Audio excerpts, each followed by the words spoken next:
Hey there, this is Eric Andreas, your Guitar Sage, with part 2 of the 4-part series that I've created here, where I've had students requesting what are the most important things that I need to know as a guitar player, as a learning guitar player, which is all of us. I've been playing for nearly 30 years, and I am still learning and will forever be learning. This instrument is infinite in its possibilities of what it can do. And unless you're the best guitar player in the world, or even think you are, you got stuff to learn, okay? We all do. So, with that being said, if you haven't checked out part 1 of this series, the links are below in the description of this video. And if you've seen number 1, then we're on to number 2. We're in the right place, okay? All right, so what I want to talk about today is strumming technique. So obviously, when we play guitar, we've got our left and we've got our right hand for the most of us, okay? And so if we could break these techniques down into these 2 subjects, you know, we're going to be covering the bulk of everything that we're going to be doing. I like to do this because it really makes things a lot easier to understand, and when you focus on a specific task, you are able to learn it so much quicker and understand why it's not working and to see what it is that's not working about it and how to fix it, okay? So, in part 1 of this series, we did a pick rest, which develops some really stellar picking technique that is going to move on into our strumming technique, okay? So, a little bit about strumming. When we talk about strumming, we're talking about doing this sort of thing like...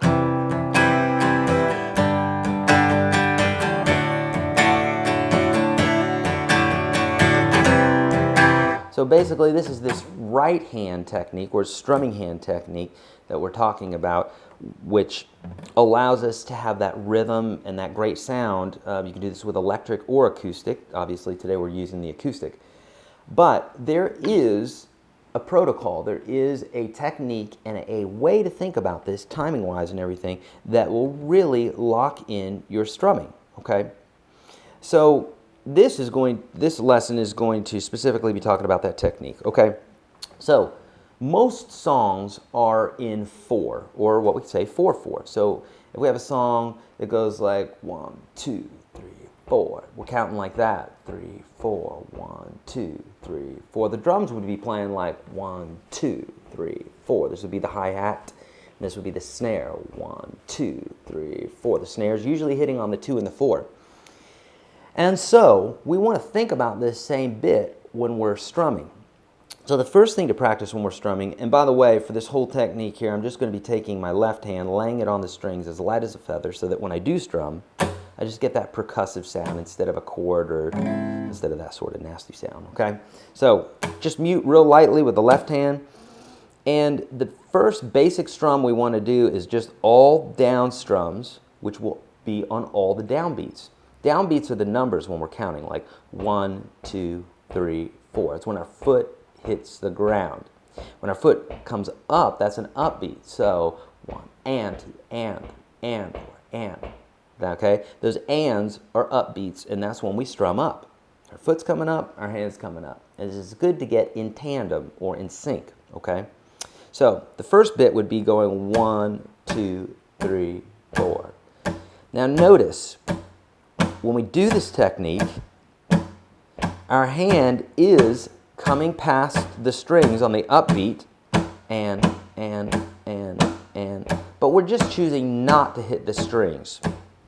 Okay, this is a fairly easy technique that most people can get right away. If you're having an issue with it, it's not a problem. I've had students that have run into that, especially folks that weren't involved with a lot of music growing up. And so rhythm is a learned thing, okay? Just like anything musically, it's all learned. If you weren't influenced a lot by it as a child, then it will become a little bit harder for you as an adult, but it's learned. You can do anything on this instrument, I promise you. It's a matter of the correct technique, you know, the correct instruction, and then your application of it. The more you do it, the better you get.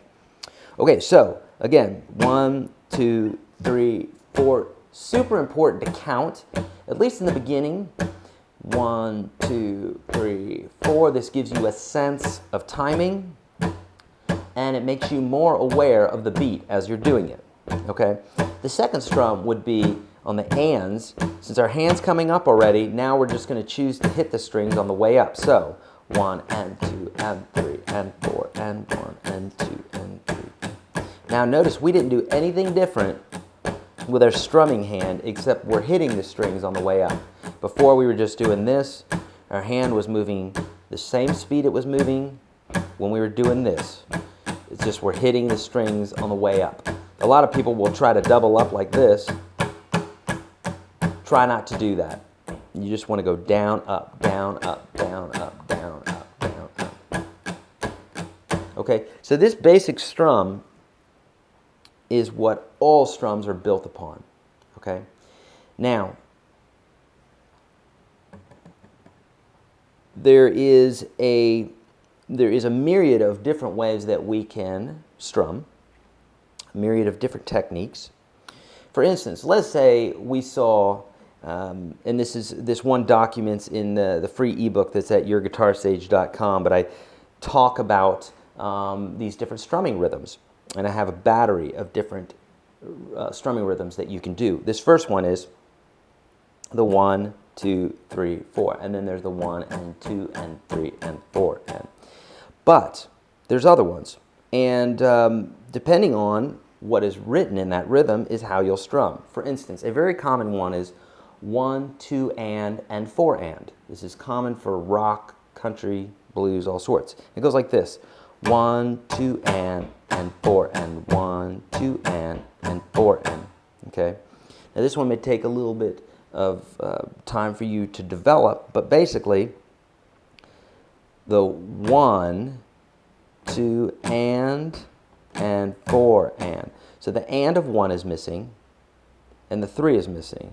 1, 2 and 4 and 1, 2 and 4 and. Okay, so your hand will keep going.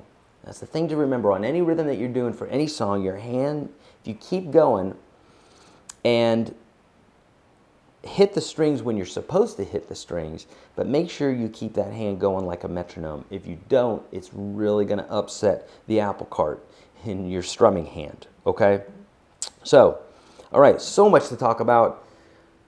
We got to look at part 3 because we got to be looking at some left hand, some fretting technique, and that sort of thing. Okay, if you like these videos, remember this is number 2 of a 4-part series. So hopefully you've seen number 1. Make sure you check out 3 and 4. And if you like this style of teaching where I'm breaking things down for you, make sure you check out Getting Started, playingguitar.com, where I have 25 additional free lectures for you. It's over 2 hours of free content.